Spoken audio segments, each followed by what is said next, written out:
Chris. Where are we in this story right now? Greg Bovino reportedly on the ground here, ICE saying that they're here with that picture of the Willis Tower in the background, but we don't have the National Guard here. In your head, where are we on the timeline in the big picture of this? Well, it's hard to tell, Chris, because as you know, Donald Trump wakes up, and depending upon which side of the bed he wakes up on, or what his mood is, or maybe what he had to drink the night before, we don't know exactly what's going to come out of his mouth and what he's going to tell people to do.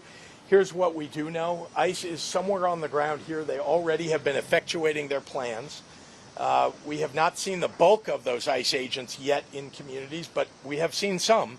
And we know that they are gathering steam, and they have the vehicles. We know they have about 100 vehicles that they are planning to utilize. We know that they're planning more than 200 agents on the ground, and it's not my understanding yet that Greg Bovino is here, but he has been on his way, and he is in charge of the efforts here in Illinois. And I think his history, what he posts online, which everybody should go take a look at, is just evidence that they have terrible plans for the communities of Illinois. In fact, Tom Homan has basically said that they're going to be working double hard here in a way that they maybe didn't in Los Angeles. So I'm worried for our communities. Remember, this is bad for the state of Illinois. This is bad for the economy of the state of Illinois. You saw the business community standing with me when I was pushing back on the idea of bringing troops into Illinois that Donald Trump has.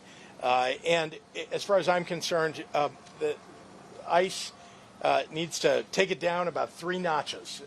And we need Tom Homan to focus on something other than his failures in Illinois. One of the reasons that he's been so unsuccessful is people know their rights here. They're learning their rights. We have great organizations on the ground, and they're doing exactly what they should be doing, following the law. Regarding the reports on the racial profiling basically being allowed, at the state level, what can we do? Because we got reports of a flower shop, someone waiting at a bus stop, someone just walking down the street that ICE basically targeted. Like, what is the state doing? What can the state do concrete-wise to kind of like head off with reports saying that racial profiling is functionally okay? Well, as you know, that's federal law.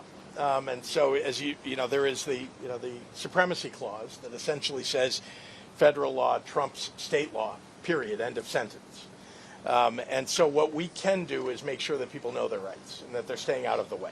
That's the best thing that we can do. I mean, we're also taking them to court if they break the law in the state of Illinois, and that it's not in contravention of federal law.